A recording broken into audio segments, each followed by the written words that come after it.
ونشهد أن لا إله إلا الله وحده لا شريك له ونشهد أن سيدنا ونبينا ومولانا محمدا عبده ورسوله صلى الله تعالى عليه وعلى آله وأصحابه وبارك وسلم تسليما كثيرا كثيرا. أما بعد فأعوذ بالله من الشيطان الرجيم.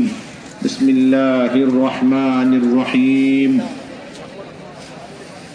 وترى كثيرا منهم يسارعون في الإثم والعدوان وأكلهم السحت لبئس ما كانوا يعملون لولا ينهاهم الربانيون والأحبار عن قولهم الإثم وأكلهم السحت لبئس ما كانوا يصنعون.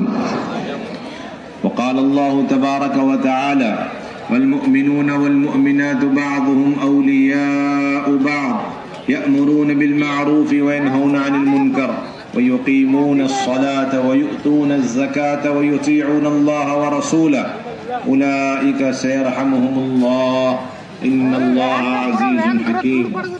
وقال رسول الله صلى الله عليه وسلم الدين النصيحة قلنا لمن قال لله ولكتابه ولرسوله ولأئمة المسلمين وعامتهم. وأيضا قال من رأى منكم منكرا فليغيره بيده فإن لم يستطع فبلسانه فإن لم يستطع فبقلبه وذلك أضعف الإيمان أو كما قال صلى الله عليه وسلم. میرے انتہائی قابل احترام بزرگوں دوستوں عزیز ساتھیوں، اللہ رب العزت نے جس طریقے سے اس امت کی کامیابی کے لیے دنیا اور آخرت کی سرخروئی کے لیے احکامات نازل فرمائے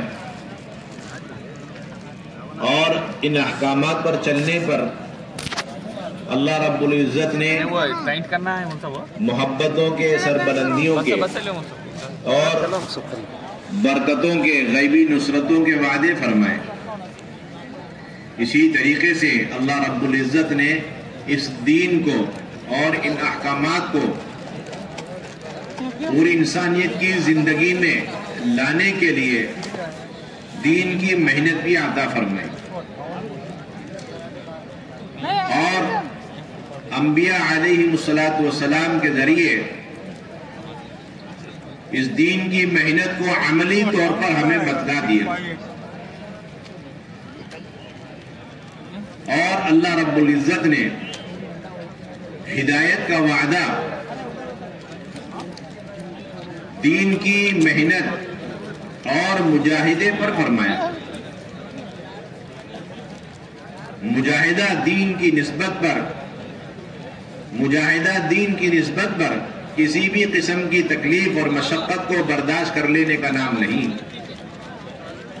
بلکہ اس دین کو اور اللہ کے پیغام کو اللہ تعالیٰ کے بندوں تک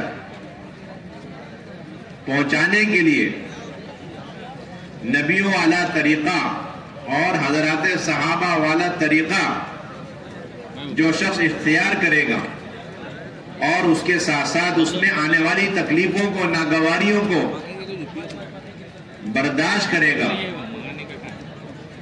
اللہ رب العزت اس مجاہدے پر ہدایت کے فیصلے فرمائیں.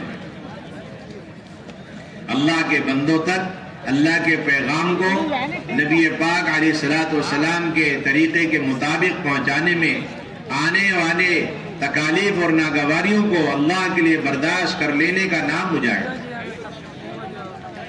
کسی بھی قسم کی تکلیف اور کسی بھی طریقے سے آدمی کوشش کرے، اس پر کسی قسم کے اجر کا وعدہ بھی نہیں ہے اور اس پر ہدایت بھی نہیں، بلکہ اگر کوئی شخص اپنی مرضی سے اور اپنی عقل اور اپنی ذاتی رائے اور اپنے تجربے کو سامنے رکھ کر کوئی دین کی محنت کرتا ہے اور خصوصاً سنت کے خلاف رواجی طریقوں کو دین پھیلانے کے سلسلے میں اختیار کرتا ہے، تو پھر یہ بے اثر بھی ہے اس لیے کہ اس میں مجاہدہ نہیں، اور بے اجر بھی ہے اس لیے کہ یہ خلاف سنت ہے۔ اللہ رب العزت نے اپنے بندوں تک دین کی دعوت پہنچانے اور اپنا پیغام پہنچانے کے لیے جو مبارک طریقہ عطا فرمایا، وہ ایک ایک بندے کے پاس جا کر خوشامد کر کے نرمی اور شفقت اور محبتوں کے ساتھ اس کے سامنے اللہ کی دعوت اور اللہ کے دین کی دعوت کو پیش کرنا ہے، اور اس کی طرف سے جو بھی تکلیف اور ناگواری آئے اسے اللہ کے لیے برداشت کرنا۔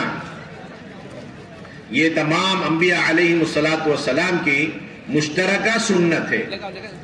ایک ایک فرد کے پاس جا کر اللہ کے پیغام اور اللہ کے دین کی دعوت کو پہنچایا جائے، جو جہاں جس حال میں ہو وہاں تک جانا اور پھر اللہ کا پیغام اس تک پہنچانا۔ یہ دعوت میرے بھائیوں دوستوں بزرگوں امر بالمعروف نہی عن المنکر کی عملی شکل ہے۔ اللہ رب العزت نے امر بالمعروف نہی عن المنکر، بھلائی کا حکم کرنا برائی سے روکنا، اس کو اس امت کا سب سے بنیادی اور اہم ترین فریضہ قرار دیا ہے، اور اس فریضے کو ایمان کے کمال اور ایمان کی تکمیل کا سبب بنایا۔ دین میں کمال پیدا ہونے کے لیے، ایمان کے اندر کمال پیدا کرنے کے لیے دعوت اور امر بالمعروف نہی عن المنکر بنیادی شرط۔ کوئی شخص کامل مکمل طور پر ہدایت یافتہ نہیں ہو سکتا، ہدایت پر نہیں آ سکتا، ہدایت والا ہو نہیں سکتا جب تک امر بالمعروف نہی عن المنکر نہ ہو۔ یہ اللہ رب العزت نے قرآن مجید کے اندر قیامت تک کے لیے واضح فرما دیا، قیامت تک کے لیے واضح فرما دیا کہ کامل ہدایت پر وہ شخص ہے جو اللہ تعالیٰ کے دونوں قسم کے حکموں کو پورا کرے گا۔ ایک حکم ہے اپنی ذات سے متعلق، یہ بھی اللہ کا امر ہے، اللہ کا حکم ہے، فرائض کو انجام دینا اور گناہوں سے بچنا۔ یہ جتنے اللہ تعالیٰ کے احکامات ہیں ہماری ذات سے متعلق ہیں، اس کو بھی انجام دینا۔ یہ آدھی ہدایت ہے، جو شخص اپنی ذات سے سارے اعمال کو انجام دیتا ہے وہ آدھا ہدایت پر ہے۔ یہ قرآن کا فیصلہ ہے۔ کتنے بندے اور کتنے حضرات ایسے ہیں جو نمازیں پڑھ کر، ذکر تلاوت کر کے، حج و عمرے کر کے اور روزے اور زکوٰۃ ادا کر کے اپنے کو کامل و مکمل ہدایت پر سمجھ رہے ہیں۔ یہ ان کی غلط فہمی ہے۔ یا پھر اپنی ذات سے تمام تر نافرمانیوں سے، گناہوں سے بچے ہوئے ہیں اور اپنے آپ کو 100% ہدایت پر سمجھ رہے ہیں۔ نہ تو 100% اللہ تعالیٰ کے احکامات کو پورا کرنے کی بنیاد پر یہ 100% ہدایت پر سمجھا جائے گا، اور نہ ہی 100% اللہ کی نافرمانیوں سے بچنے کی بنیاد پر یہ مکمل ہدایت والا سمجھا جائے گا۔ یہ بہت ہی غور کی اور انتہائی اہم اور بنیادی بات ہے، اللہ کرے ہمارے سمجھ میں آئے۔ یہ ایک طبقے کو دھوکہ لگا ہوا ہے۔ ایک تو طبقہ وہ ہے جو اللہ کے احکامات کو چھوڑ کر توڑ کر زندگی گزار رہا اور نافرمانیوں میں مبتلا ہے، اور ایک طبقہ وہ ہے کہ جو اللہ کے احکامات کو پورا کر رہا ہے اور برائیوں سے بچا ہوا ہے اور اپنے آپ کو 100% ہدایت پر سمجھ رہا ہے،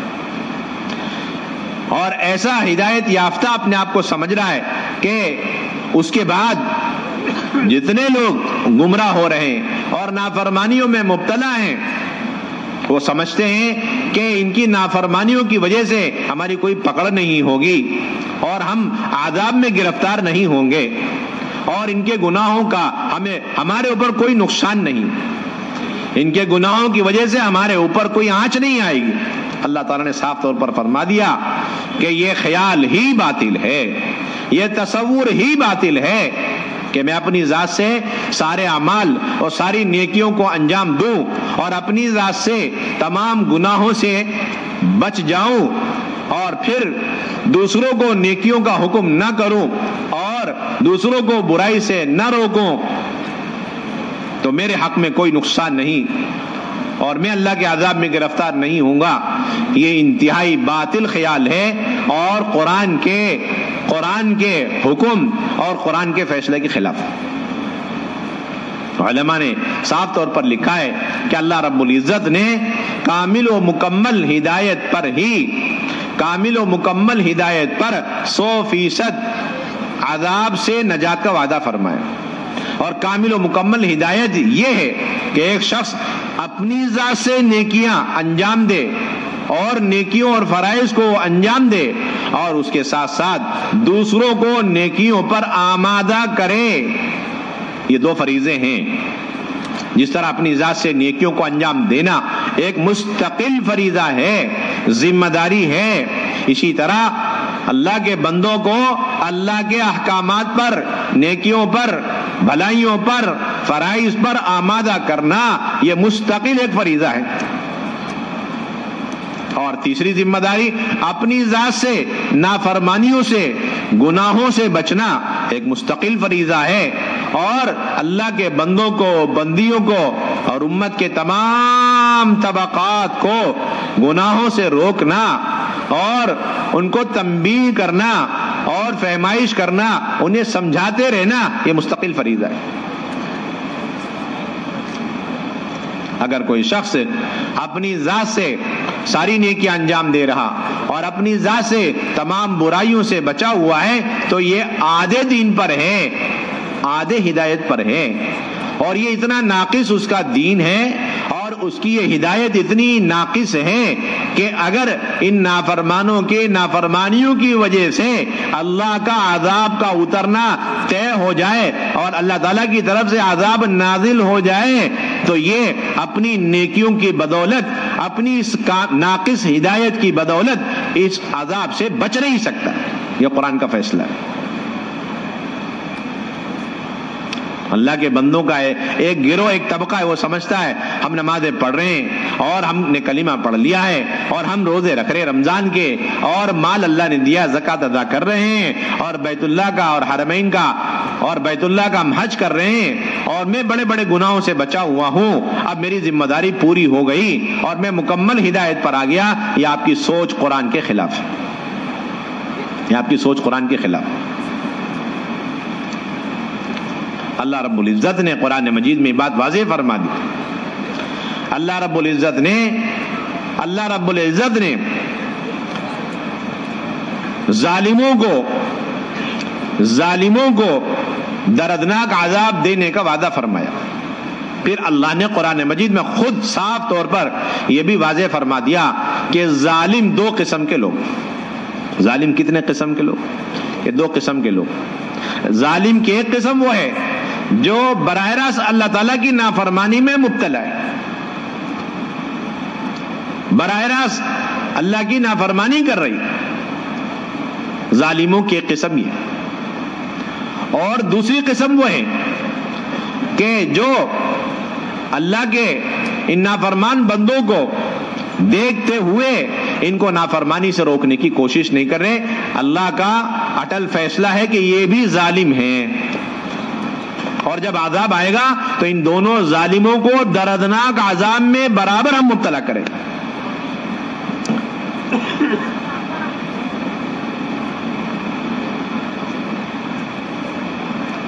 اس لیے اللہ رب العزت نے یوشع بن نون علیہ السلام کے پاس وحی بھیجی کہ ہم آپ کی قوم کے 1,00,000 افراد کو ہلاک کرنے والے، 1,00,000 افراد کو ہلاک کرنے والے، جن میں 60,000 گنہگار ہوں گے اور 40,000 نیک لوگ ہوں گے.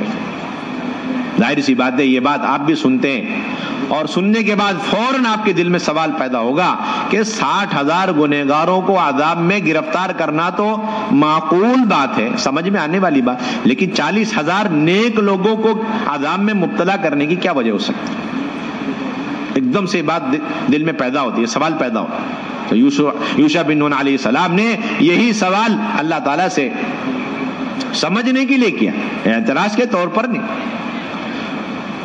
کہ 40,000 نیک لوگوں کا کیا قصور ہے.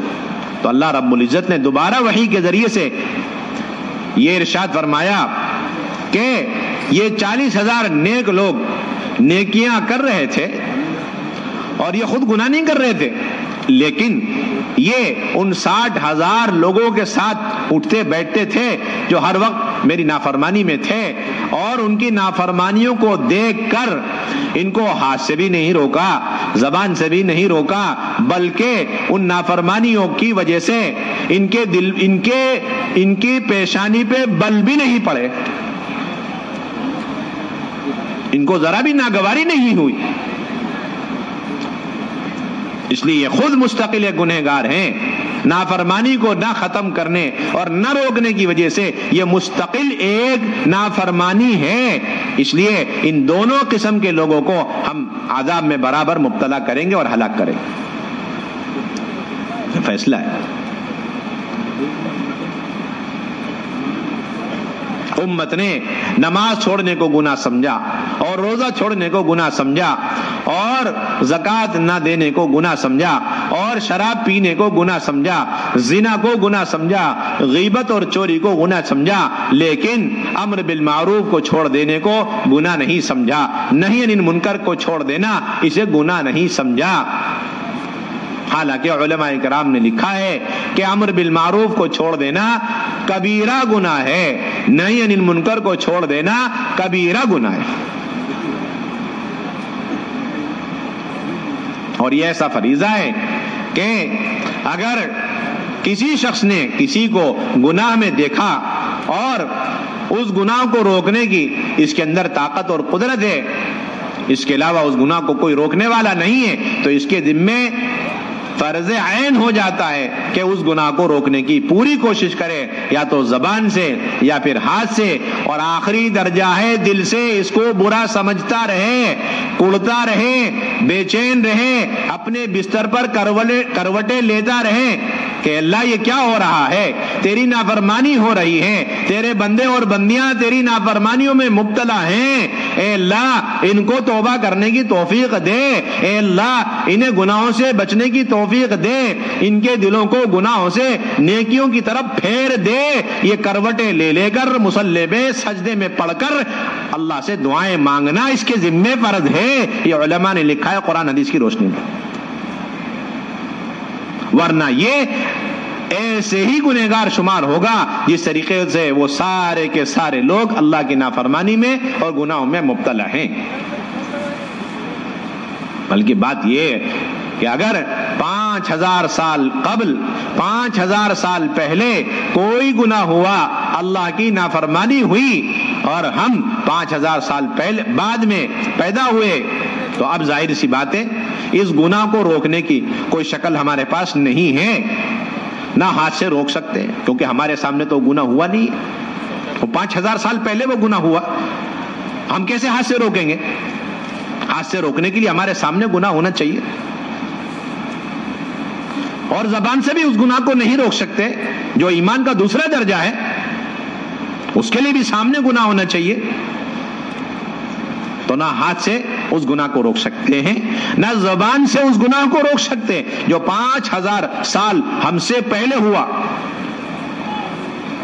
تو ہماری کوئی ذمہ داری نہیں کہ نہیں. علماء نے لکھا ہے قرآن حدیث کی روشنی میں کہ آپ کے ذمے اس گناہ کو روکنا فرض عین ہے، ہاتھ سے نہیں، زبان سے نہیں، لیکن دل سے. دل سے کیا روکنا؟ تو علماء نے لکھا ہے کہ جو 5,000 سال پہلے گناہ ہوا ہے اور آپ کو اس کا علم ہوا، قرآن کے ذریعے حدیث کے ذریعے اس گناہ کو گناہ سمجھنا اور اس کو برا سمجھنا اور ان گنہگاروں کو بھی برا سمجھنا، اور پھر اس کے بعد دل سے یہ تمنا کرنا کاش 5,000 سال پہلے وہ اللہ کے بندے اللہ کی نافرمانی نہ کرتے تو کتنا اچھا ہوتا، یہ نافرمانی نہ ہوتی تو کتنا اچھا ہوتا. یہ آدمی تڑپے، تل ملائے اور اللہ سے ڈرتا رہے کہ اللہ جو 5000 سال پہلے تیری نافرمانی ہوئی اور اس نافرمانی کی وجہ سے تو نے اس قوم کو تباہ و برباد کیا، اے اللہ کہیں تو اس نافرمانی کی وجہ سے ہمیں آج تباہ و برباد نہ کر دے اور ان جیسے گناہوں سے ہماری حفاظت فرما۔ یہ دعائیں کرنا اور اس کو دل سے برا سمجھنا یہ آج 5000 سال بعد ہر ایک کے ذمہ فرض عین ہے، اور اگر آپ نے ایسا نہیں کیا تو یہ بھی آپ سن لیں، اگر آپ نے 5000 سال پہلے ہوئے اس گناہ کو گناہ نہیں سمجھا اور آپ نے دعائیں نہیں کری اور تمنائیں نہیں کی کہ کاش یہ گناہ نہ ہوتا، اور آپ راضی رہے، مطمئن رہے، تو علماء نے لکھا ہے کہ قرآن کا فیصلہ ہے کہ آپ ایسے شمار ہوں گے اور آپ یوں سمجھے جائیں گے گویا 5000 سال پہلے ان کے ساتھ پیدا ہوئے اور آپ نے ان کے ساتھ مل کر براہ راست وہ گناہ کیا ہے۔ یہ قرآن کا فیصلہ ہے۔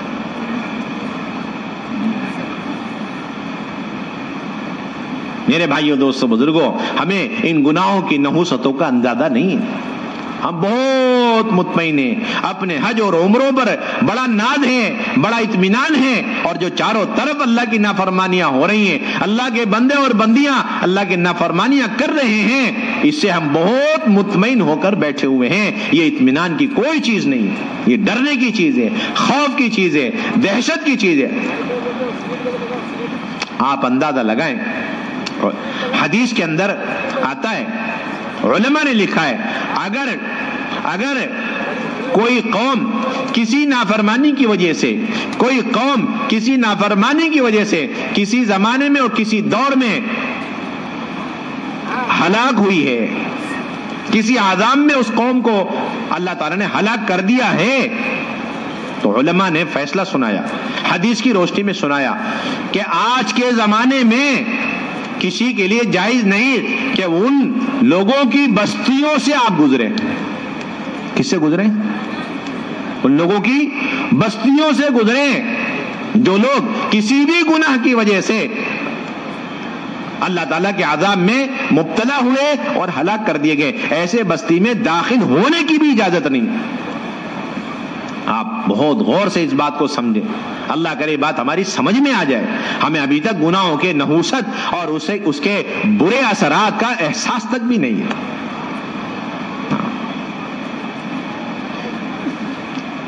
بلکہ علماء کرام نے لکھا ہے، اگر کوئی شخص اس بستی سے مجبوری میں اگر گزرنا چاہتا ہے، کوئی اور راستہ نہیں ہے، تو علماء نے لکھا ایک شرط، نمبر 1، ڈرتے ہوئے اس بستی سے گزرے۔ جب سے اس بستی میں داخل ہوا ہے تب سے لے کر اس بستی کو پار کرنے تک دل بے چین رہے، ڈرا ہوا رہے، اور نمبر 2، اتنا کافی نہیں، روتے ہوئے اس بستی سے گزرنا شرط ہے، علماء نے لکھا ہے۔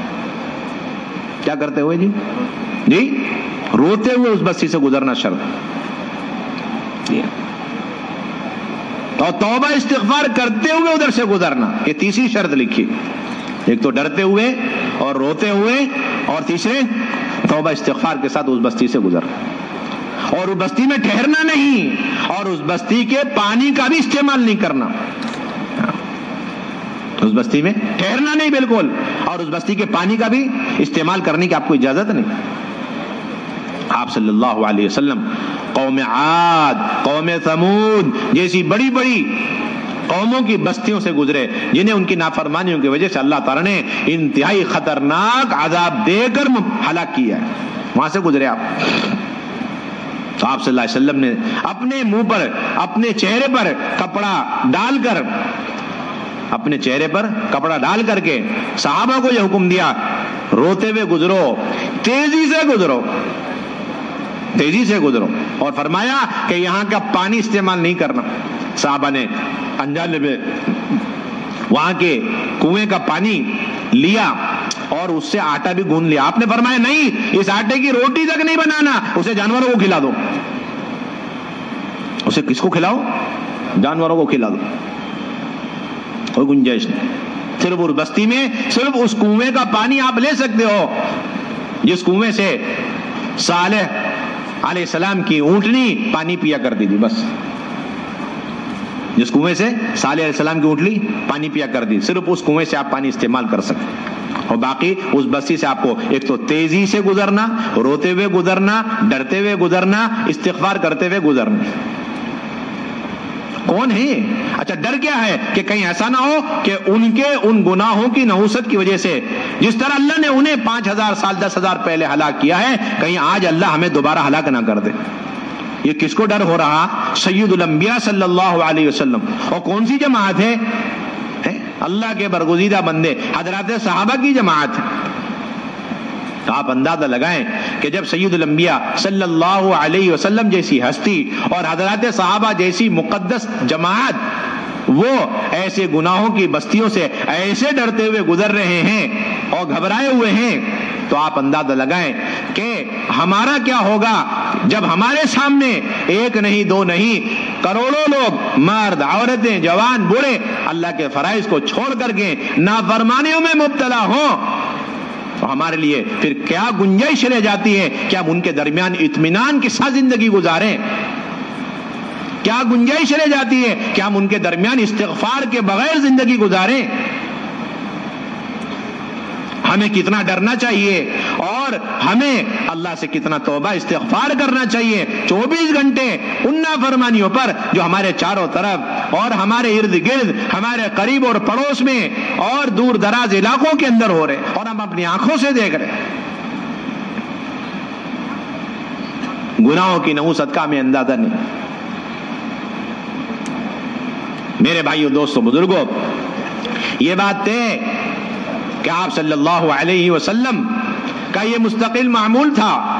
ایک طرف آپ صلی اللہ علیہ وسلم اللہ کے ہر بندے کے پاس ضدی سے ضدی قسم کا انسان ہے، وہ دین کی بات سننا نہیں چاہتا اور دینی مجلس میں آنا نہیں چاہتا، ان کے پاس آپ اپنی ذات سے چل کر جاتے ہیں اور ان کو دعوت دیتے ہیں، خوشامد کرتے ہیں۔ آپ صلی اللہ علیہ وسلم کے انفرادی دعوت دینے کا کوئی وقت مقرر نہیں تھا۔ آپ جس حال میں کسی سے بھی ملاقات کر لیتے اسے دعوت دیے بغیر نہیں چھوڑا کرتے تھے۔ یہ آپ کا زندگی بھر کا 23 سال کے دعوت کا اصول تھا۔ آپ صلی اللہ علیہ وسلم کے پاس ایک یہودی غلام خدمت کیا کرتا تھا، بیمار ہوا، آپ صلی اللہ علیہ وسلم اس کی عیادت کے لیے تشریف لے گئے اور اسے دعوت دی اور وہ کلمہ پڑھ کے دین میں داخل ہو گئے۔ آپ صلی اللہ علیہ وسلم کے چچا ابو طالب، جنہوں نے آپ کی بڑی مدد کی اور نصرتیں کی اور حفاظتیں کی، اب وہ سکرات عالم میں ہیں، آپ صلی اللہ علیہ وسلم دعوت دینے کے لیے جا رہے ہیں، آخری دم تک کوشش فرما رہے ہیں کہ چچا جان ایک مرتبہ آپ کلمہ پڑھ لیں، آہستہ سے کلمہ پڑھ لیں، صرف میرے کان میں پڑھ لیں تاکہ کل قیامت میں گواہی دے سکوں کہ آپ مومن ہیں، مسلمان۔ آخری دم تک آپ کی کوشش۔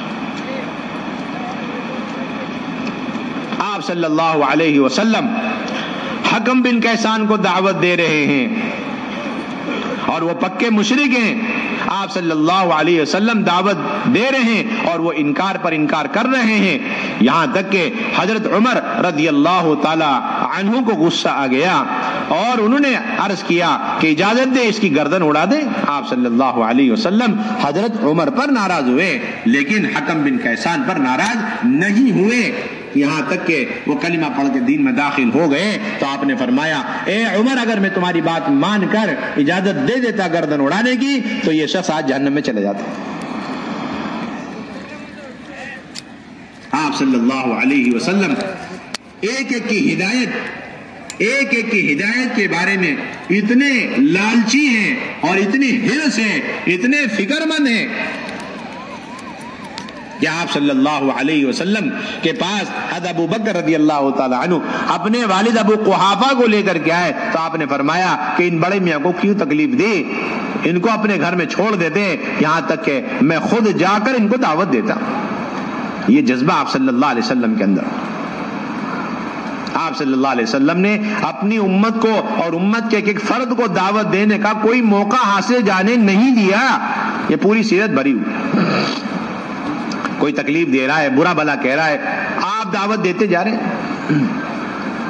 منیب ازدی رضی اللہ تعالیٰ عنہ فرماتے ہیں کہ میں نے زمانے جاہلیت میں حضور صلی اللہ علیہ وسلم کو دیکھا کہ آپ صبح سویرے نکل گئے اور لوگوں کو دعوت دے رہے ہیں اور فرما رہے ہیں لوگوں کلمہ پڑھ لو کامیاب ہو جاؤ گے.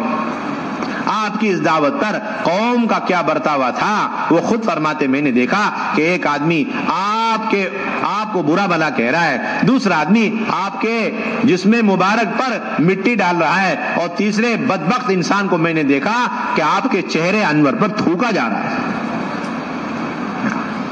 یہ تھی وہ تکلیفیں, وہ اذیتیں اور وہ ناگواریاں جو آپ صلی اللہ علیہ وسلم نے اپنی امت کے ایک ایک فرد کو دعوت دینے اور اسے جہنم سے بچا کر جنت میں لے جانے کے لیے برداشت کی. آج امت نے ان ساری اذیتوں کو, ان ساری تکلیفوں کو بھلا دیا اور چاہتے ہیں کہ بغیر کسی تکلیف اور مجاہدے کے لوگوں کو دین کی بات پہنچائی جائے اور وہ ہدایت پر آ جائے. ناممکن بات ہے, یا بالکل ناممکن بات ہے. آپ نے جو جو تکلیفیں برداشت کی ہیں اپنی اس امت اور امت کے ایک ایک فرد کو ہدایت پر لانے اور جہنم سے بچا کر جنت میں لے جانے کے لیے, وہ ساری اذیتیں تکلیفیں جب تک امت برداشت نہیں کرے گی اللہ رب العزت ہدایت کے فیصلے نہیں فرمائیں گے. انفرادی دعوت پر اللہ رب العزت مدعو کی ہدایت کے فیصلے فرما دیتے ہیں. جب داعی کا مجاہدہ مطلوبہ سطح تک پہنچ جاتا ہے اور جب اس کے حق میں ہدایت مقدر میں نہیں ہے تو اللہ تبارک و تعالی اس کے سامنے ہی اسے ہلاک کر دیتے ہیں. آپ صلی اللہ علیہ وسلم نے ایک مشرک کو دعوت دینے کے لیے اپنے ایک صحابی کو بھیجا. انہوں نے جا کے دعوت دی تو وہ سوال کرنے لگا کہ تمہارا معبود اور تمہارا خدا کس چیز کا بنا ہوا ہے؟ لوہے کا, لکڑی کا, پیتل کا, تانبے کا, سونے کا, چاندی کا, کس چیز کا بنا ہے؟ وہ صحابی واپس آ گئے. آپ نے دوبارہ بھیجا, اس نے وہی سوال کیا. وہ صحابی واپس آ گئے, آپ نے تیبارہ بھیجا, اس نے وہی سوالات کیے. تیسری مرتبہ جب اس شخص نے یہ سارے سوالات کیے, وہ صحابی فرماتے ہیں کہ میں نے اپنی آنکھوں سے دیکھا اللہ رب العزت نے بادل کا ایک ٹکڑا اس کے اوپر گرا کر کے اس کی کھوپڑی اڑا دی.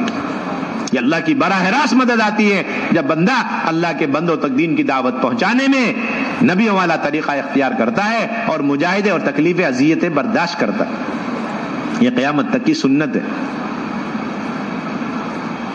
آپ صلی اللہ علیہ وسلم کو معلوم ہوا کہ کفار مکہ حرم شریف میں بیٹھے ہوئے ہیں اور وہ مجھے بلا رہے ہیں. آپ صلی اللہ علیہ وسلم اس گمان سے ان کے پاس تیزی سے گئے, شاید دین اسلام قبول کرنے کے لیے وہ لوگ تیار ہو چکے, لیکن وہ جب گئے تو انہوں نے انکار کر دیا.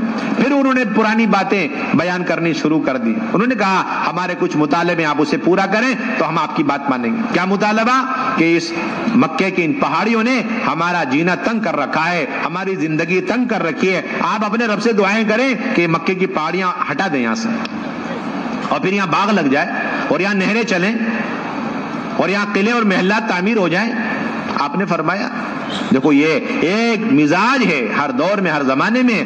جب دین حق کی دعوت دی جاتی ہے تو لوگ یہ سمجھتے ہیں کہ اس حق کے بدلے میں ہمیں بدلے میں کیا ملے گا. وہ سمجھتے ہیں نقد کیش دنیا کے اندر ہمیں کچھ ملنا چاہیے. کہ نہیں, دعوت کا اس سے کوئی تعلق نہیں, دعوت کا اس کا کوئی تعلق نہیں. یہ باطل خیال ہے اور اہل باطل کا مزاج ہے کہ وہ کہتے ہیں کہ اگر ہم آپ کا ڈیمانڈ اور آپ کا مطالبہ پورا کریں اور آپ کی بات مان لیں تو اس کے بدلے میں دنیا میں ہمیں کیا ملے گا. آج مسلمان کے ذہنوں میں بھی یہ بات ہے. وہ کہتا ٹھیک ہے میں چلے میں جاتا ہوں لیکن یہ بتاؤ کہ میرے کاروبار کا کیا ہوگا. وہ کہتا ہے کہ کمانا فرض ہے. علماء سے پوچھے کمانے کا کون سا درجہ فرض ہوتا ہے. ایک آدمی نے اتنا کمایا ہوا ہے کہ نہ جانے کتنی نسل بیٹھ کر کے کھاتی رہے گی, پھر بھی کہہ رہا کمانا فرض ہے. اس کو نماز اس درجے میں فرض یقین نہیں کر رہا.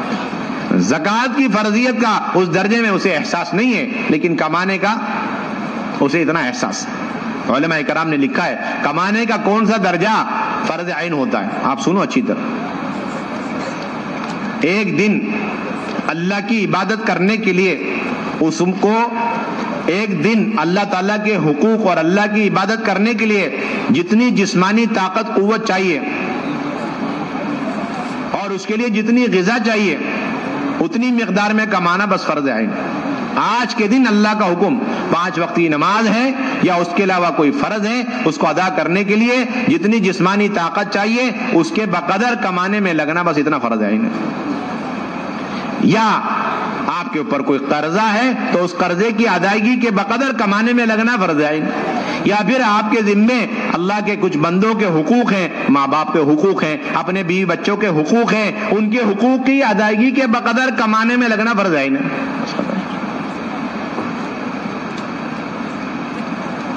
یہ بنیادی چیز. اور علماء نے لکھا ہے کہ ایک کمانا حرام کا درجہ بھی رکھتا ہے. وہ کون سا درجہ ہے؟ کہ اس کی ساری ضرورتیں پوری ہو گئی، اس کی ساری حاجتیں پوری ہو چکی، لیکن صرف وہ مالدار ہونے کے لیے کما رہا ہے. لوگ مجھے بڑا ارب پتی کھرب پتی کہیں، اس نیت سے کما رہا ہے. علماء نے کہا، علماء نے فرمایا تو یہ اس کی کمائی حرام کی ہے، اگرچہ اس نے لین دین شریعت کے مطابق کیا ہو. صرف اس نیت کی وجہ سے اس کی کمائی حرام کی ہو، اس نیت کی وجہ سے اس کی کمائی حرام.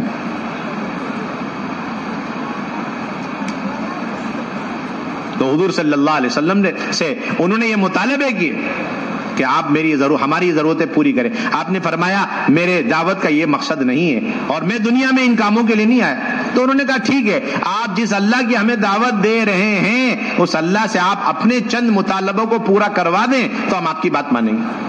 وہ کیا ہے کہ آپ اپنے لیے دعا کریں، درخواست کریں کہ اللہ تعالیٰ آپ کے لیے نہر باغ لگا دیں اور آپ کے لیے محلات تعمیر کر دیں. آپ نے فرمایا میں تو اس کام کے لیے بھی نہیں آیا. تو انہوں نے کہا کہ پھر ہم آپ کی بات نہیں مانتے. اٹھ کے جانے لگے. تو آپ صلی اللہ علیہ وسلم کے ایک پھوپھی زاد بھائی تھے، وہ بھی پکے کافر، پھوپھی زاد بھائی پکے مشرک. تو اس پھوپھی زاد بھائی نے آ کر کہا کہ بھائی میرا ایک چھوٹا سا مطالبہ ہے، آپ اسے پورا کر دیں گے تو میں آپ کی بات مان لوں گا. حضور نے فرمایا وہ کیا ہے؟ آپ صلی اللہ علیہ وسلم کو بڑا شوق ہوا. اس نے کہا کہ آپ اپنے اللہ سے درخواست کریں کہ وہ آپ کے لیے ایک زینے کا انتظام کریں، اور وہ زینہ اس زمین میں لگا ہوا ہو، اس کا ایک سرا اور دوسرا سرا آسمان میں ٹچ ہو رہا ہو. اتنا بڑا زینہ لگاؤ، اتنا لمبا زینہ. اور پھر اس کے بعد آپ اس پہ چڑھیں اور میں آپ کو دیکھتا رہوں، اور چڑھتے چڑھتے آپ آسمان میں پہنچ جائیں. اور پھر جب آپ آسمان سے واپس آئیں تو پھر آپ کے ساتھ ایک کھلی کتاب ہونی چاہیے اور آپ کے ساتھ 4 فرشتے بھی ساتھ میں اترنے چاہیے جو آ کر کے آپ کے نبی ہونے کی گواہی دیں. اور پھر کہنے لگا کہ میرا اپنا خیال یہ ہے کہ اگر آپ نے میرا یہ مطالبہ پورا کر دیا تب بھی میں آپ کو نبی نہیں مانتا. بتائیے کتنی تکلیف اللہ کے نبی صلی اللہ علیہ وسلم کو پہنچی ہوگی، کتنی اذیت پہنچی ہوگی آپ صلی اللہ علیہ وسلم. لیکن یہ ساری تکلیفیں اذیتیں اللہ کے نبی صلی اللہ علیہ وسلم برداشت کرتے جاتے تھے اور ایک ایک بندے کو دعوت دیتے جاتے تھے. آپ صلی اللہ علیہ وسلم خطرناک سے خطرناک راستے اختیار فرماتے تھے تاکہ اس راستے میں اگر کوئی اللہ کا بندہ ہے، کتنا ہی گرا ہوا انسان کیوں نہ ہو، اخلاق کے اعتبار سے اور گناہوں کے اعتبار سے اسے بھی دعوت دی جائے. چنانچہ آپ صلی اللہ علیہ وسلم نے ہجرت کے موقع پر اچھے اچھے طریقے چھوڑ دیے اور وہ ڈاکوؤں کو جو راستہ تھا وہ راستہ آپ نے اختیار فرمایا تاکہ ان ڈاکوؤں کو آپ صلی اللہ علیہ وسلم دعوت دیں. چنانچہ وہ 2 ڈاکو نکل کر آئے، آپ نے ان کو دعوت دی. اس دعوت پر وہ دونوں کے دونوں اسلام میں داخل ہوئے. آپ نے ان کا نام بدلا اور ان کو نقد مدینہ طیبہ آنے کی دعوت دی.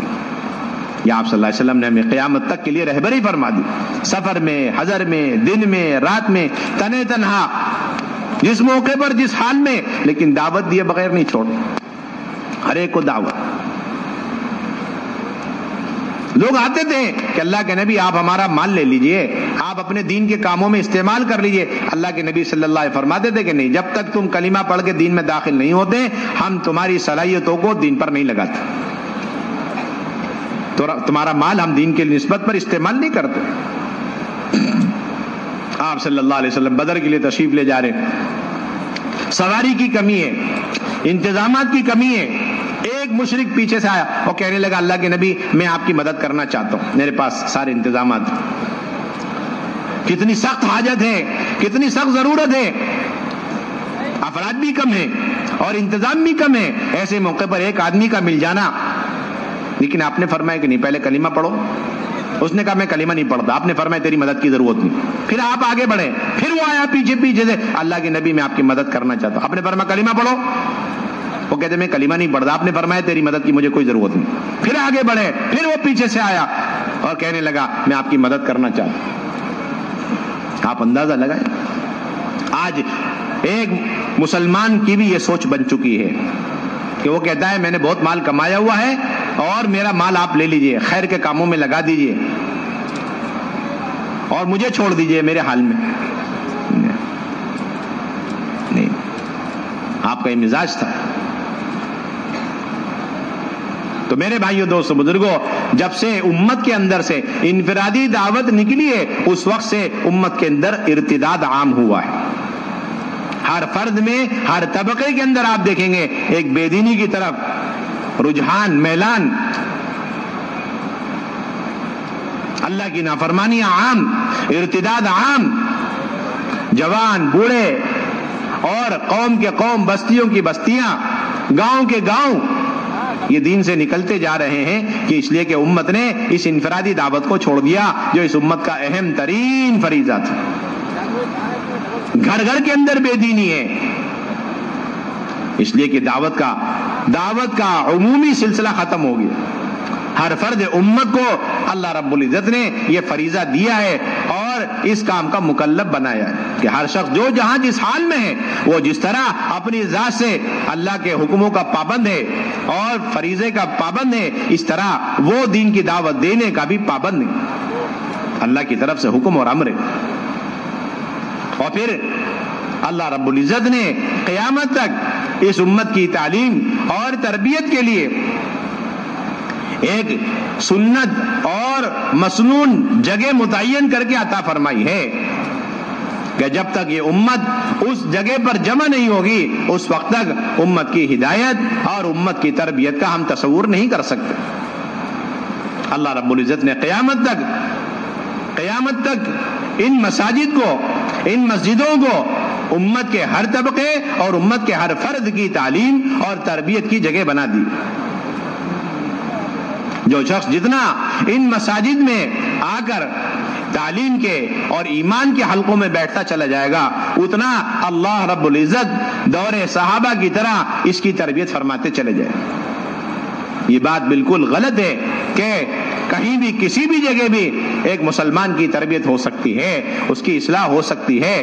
نہیں میرے بھائیو دوستو بزرگوں, اللہ رب العزت کی طرف سے یہ مسجدیں اس امت کے تمام طبقات کی تعلیم اور تربیت کے لیے متعین ہیں. آپ دیکھیں گے حضور صلی اللہ علیہ وسلم اپنے دور میں جو سخت دل اور پتھر دل انسان ہوتے تھے, ضدی قسم کے انسان ہوا کرتے تھے, انہیں مسجد کے اندر ٹھہرایا کرتے تھے, مسجد میں خیمے لگوا کر ان کا ٹھہرانے کا انتظام فرماتے تھے تاکہ مسجد کے ماحول سے, فرشتوں کے ماحول سے اس کے اندر نیکیوں کی استعداد پیدا ہو, اللہ کے حکموں کو پورا کرنے کی صلاحیت پیدا ہو, دین اسلام قبول کرنے کی استعداد پیدا ہو. رمضان کا مہینہ ہے, قبیلے ثقیف کو لوگ حضور کی خدمت میں حاضر ہوئے اور کہنے لگے کہ ہم نماز نہیں پڑھیں گے, زکوٰۃ نہیں دیں گے, روزے نہیں رکھیں گے اور دین کی محنت نہیں کریں گے. آپ صلی اللہ علیہ وسلم نے یہ ساری باتیں سن کر ان کی تعلیم, ان کی تربیت کے لیے اور ان کے دل کو نرم کرنے کے لیے مسجد کے اندر خیمہ لگوایا کہ ان کو مسجد میں ٹھہراؤ. یہ ایمرجنسی کیس ہے, ان کو ایمرجنسی وارڈ میں رکھو. آپ لوگ ڈالتے نا وینٹیلیٹر, آئی سی یو, ان کو ایمرجنسی کیس میں ڈال, ان کا مکمل علاج ہونا ہے, کوئی لمحہ یہ مسجد سے باہر نہ رہے. ایک وقت تک ان کو مسجد کے اس خیمے میں رکھو اور ان کو ایمان کے حلقوں سے غذا ملے, علم کے حلقوں سے غذا ملے, فرشتوں کے پروں کی وجہ سے ان کے اندر استعداد پیدا ہو. چنانچہ چند دن گزرے اور انہوں نے روزے بھی رکھنے شروع کر دیے اور نمازیں شروع کر دی اور دین کی محنت کے لیے 100% تیار ہو. کس چیز نے ان کو آمادہ کیا, کس چیز نے ان کو اللہ کے دین کی محنت کے لیے اندر سے ابھارا, تیار کیا؟ صرف مسجد کے ماحول میں, مسجد کے اعمال. کوئی ایمرجنسی کیس کو لے جا کر ایمرجنسی وارڈ میں رکھتے ہی کیا ڈاکٹر اور کیا نرس مل کر بڑی تیزی سے ان کا علاج شروع کرتے ہوں گے, جو ایک مسلمان کے مسجد میں آتے ہی فرشتے اپنے پروں کے ذریعے سے اس کا روحانی علاج شروع کر دیتے. فرشتوں والی صفات اس کے اندر منتقل ہوتی ہے. لا یعصون اللہ ما امرہم ویفعلون ما یؤمرون، کہ فرشتے اللہ کی فرما برداری کرتے ہیں، اللہ کی نافرمانی نہیں کرتے. یہ دو بنیادی صفتیں ہر اس شخص کے اندر پیدا ہوں گی جو مسجد والا بنے گا. کیا بنے گا؟ مسجد والا بنے گا.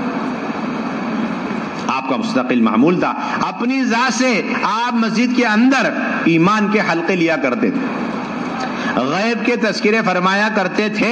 روایت میں آتا ہے آپ صلی اللہ علیہ وسلم مسجد میں تشریف فرمائے، ایک بڑے میاں آئے، کہنے لگے اللہ کے نبی صلی اللہ علیہ وسلم میں نے سنا ہے کہ جنت کے اندر جنتیوں کو تکلیف پہنچے گی، اس لیے کہ وہاں بیری کا درخت ہے، اس میں کانٹے ہوں گے.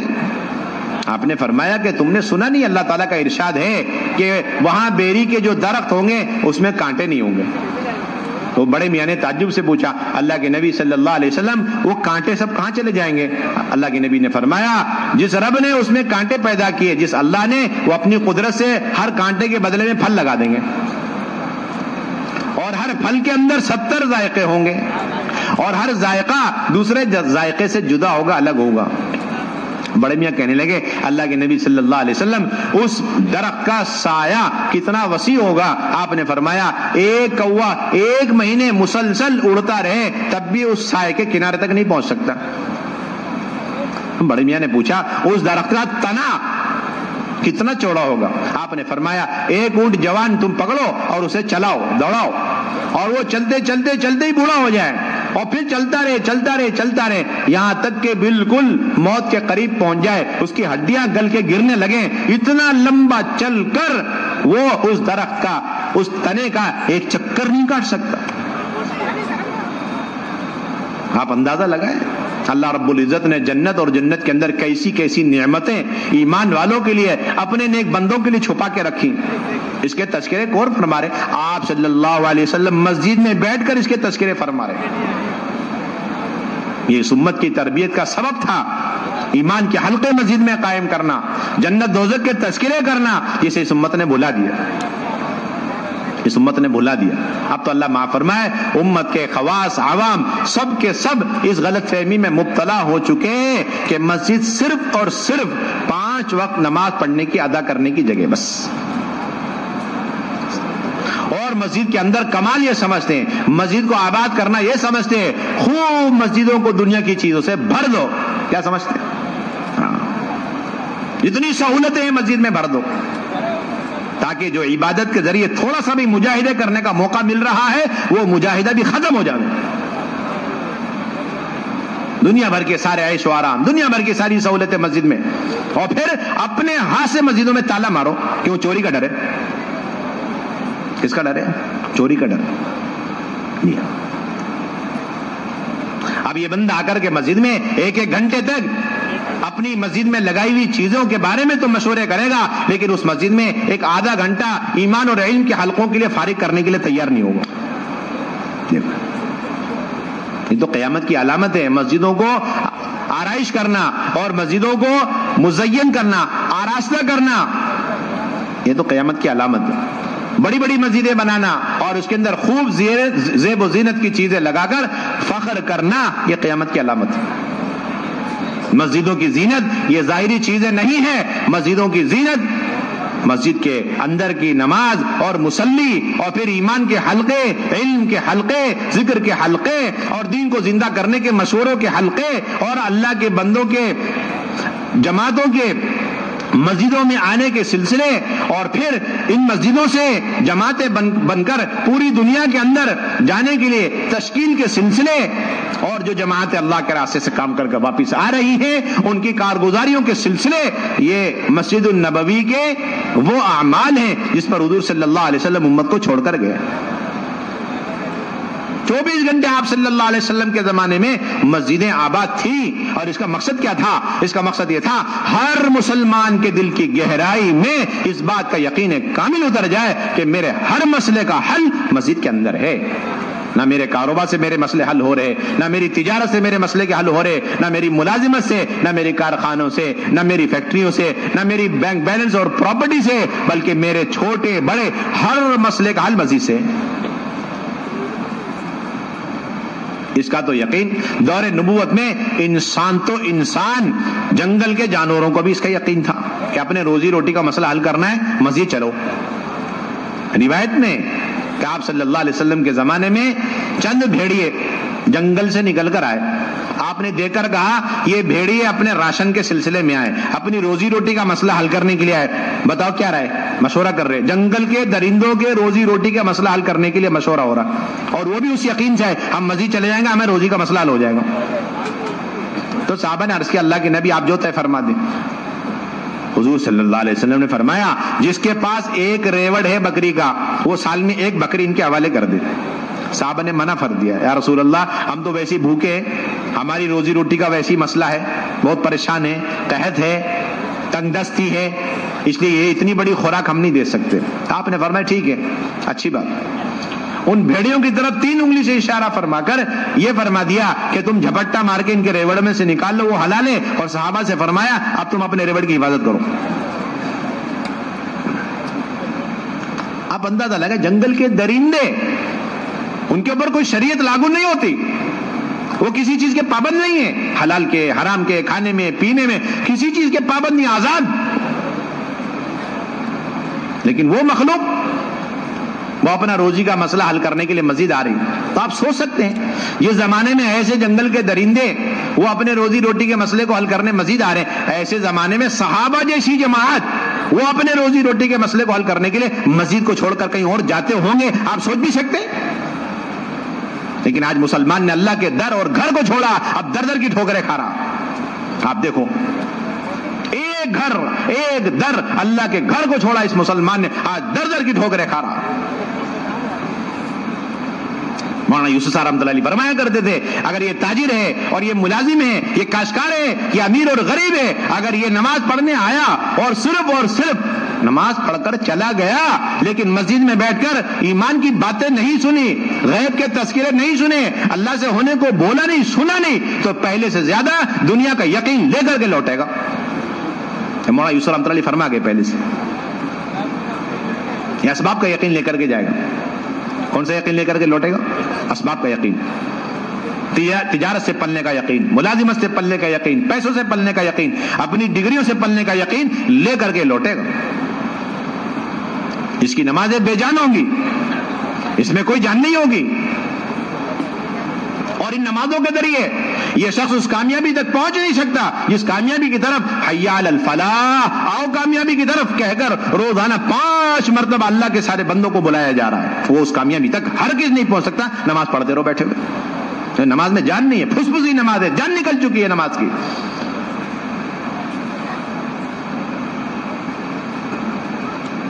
ایسا آدمی جھک تو رہا ہوگا اللہ کے سامنے لیکن اس کا دل گاہکوں کی طرف جھکا ہوا ہوگا۔ ایسا آدمی آخری وقت پر آئے گا، ایک لمحے کے لیے نماز کا انتظار نہیں کر سکتا، اور اگر ایک لمحہ 1 منٹ اگر نماز میں تاخیر ہو گئی تو پھر ایسا آدمی امام کو بھی گھورنے لگے گا، اسے بھی برا بھلا کہے گا، آپ کو پتا نہیں امام صاحب ٹائم پر نماز۔ گاہک کے لیے تو 1 گھنٹہ بیٹھا ہوا ہے اور وہ گاہک آئے گا نہیں آئے گا، اور اس گاہک کے ذریعے تمہیں نفع پہنچے گا نہیں پہنچا کوئی امید نہیں، کوئی گارنٹی نہیں، وہاں تو گھنٹوں بیٹھے ہوئے ہو اور اللہ کے گھر میں 1 منٹ آگے پیچھے ہو جائے آپ کو غصہ آ رہا ہے۔ اس کا صاف مطلب ہے آپ کا یقین اللہ پر نہیں، آپ کی تجارت پر ہے، صاف مطلب ہے اس کا۔ آج مسلمانوں کا حال یہ ہے، اب تو الارم والی گھڑیاں لگاتے ہیں، جیسے وہ گھنٹہ بج جائے امام کو بھی اٹھنا پڑے گا، مقتدیوں کو اٹھنا پڑے گا، سب کو اٹھنا پڑے گا۔ حالانکہ حدیث میں آتا ہے جو شخص نماز کے انتظار میں ہے وہ نماز کے حکم میں ہے، اور حدیث میں آتا ہے جو بندہ ایک نماز سے لے کر دوسرے نماز تک انتظار میں بیٹھا رہتا ہے فرشتے اس کے لیے مغفرت کی دعائیں کرتے رہتے ہیں۔ یہ 5 وقت کی نماز پڑھنے کی جگہ نہیں ہے۔ مولانا یوسف فرمایا کرتے تھے یہ تو انسان کو انسان بنانے، ایک مسلمان کو سچا پکا مسلمان اور مومن بنانے کی جگہ مسجد ہے، اور یہ کیسے ہوگا؟ صرف 5 وقت کی نماز سے نہیں ہوگا بلکہ 5 وقت کی نماز اور اس کے علاوہ ساری عبادتوں کو طاقتور اور جاندار بنانے کے لیے جو ایمان کے حلقے اللہ کے نبی نے قائم کیے، جو علم کے حلقے اللہ کے نبی صلی اللہ علیہ وسلم نے قائم کیے، جو قرآن اور ذکر کے حلقے قائم کیے، اور پھر ان اعمال کو زندہ کرنے کے لیے جو مشورے اللہ کے نبی نے مسجد میں کیے، اور اس کے لیے جو جماعتیں بنا بنا کے تشکیل کر کے پورے عالم میں بھی وہ سارے اعمال آپ کو مسجد میں دوبارہ زندہ کرنے ہوں گے۔ اور آپ نمازیں پڑھتے رہیں گے اور نماز سے دور ہو جائیں گے. جی ایک وقت آئے گا نماز پڑھتے پڑھتے پڑھتے وہ آدمی نماز بھی چھوڑ دے گا, پھر آپ جا کے کہیں گے کیا بات ہے بھائی آپ نماز پڑھتے تھے. علماء نے لکھا ہے اگر آپ کے اس کہنے پر اس نے یہ پوچھ لیا کہ بھائی نماز تو میں نے اتنے دنوں پڑھی لیکن مجھے کچھ نظر نہیں آیا, یا اس نے یہ سوال کر دیا کہ بھائی تم نے نماز اتنے دنوں پڑھی تمہیں کیا نظر آیا, علماء نے کہا کہ یہ اسلام سے نکل جائے گا.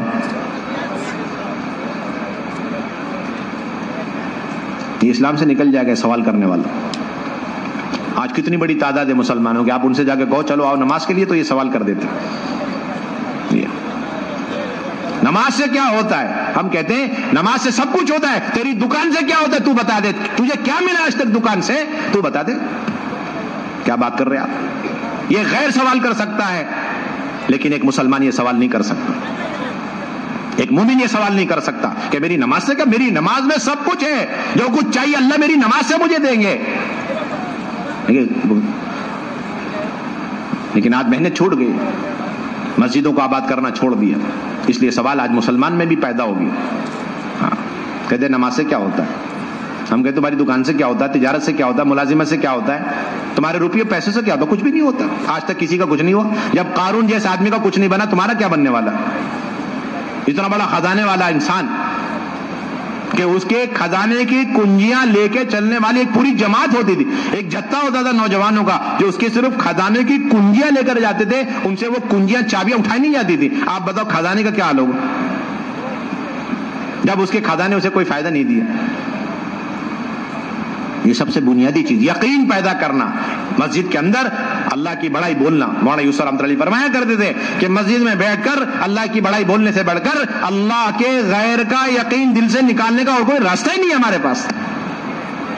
ہر مسلمان کا پہلا کام مسجد میں بیٹھے اور بیٹھ کر اللہ کی بڑائی بولے, اور پھر اس کے ذریعے سے اللہ کے غیر اور بنی بنائی تمام مخلوقات کا یقین, ایٹمیات کا, اسباب کا, مادی نقشوں کا, سائنس کا, ہر چیز کا یقین دل کے اندر سے نکالے. اس کا ایک ہی راستہ مسجد ہے.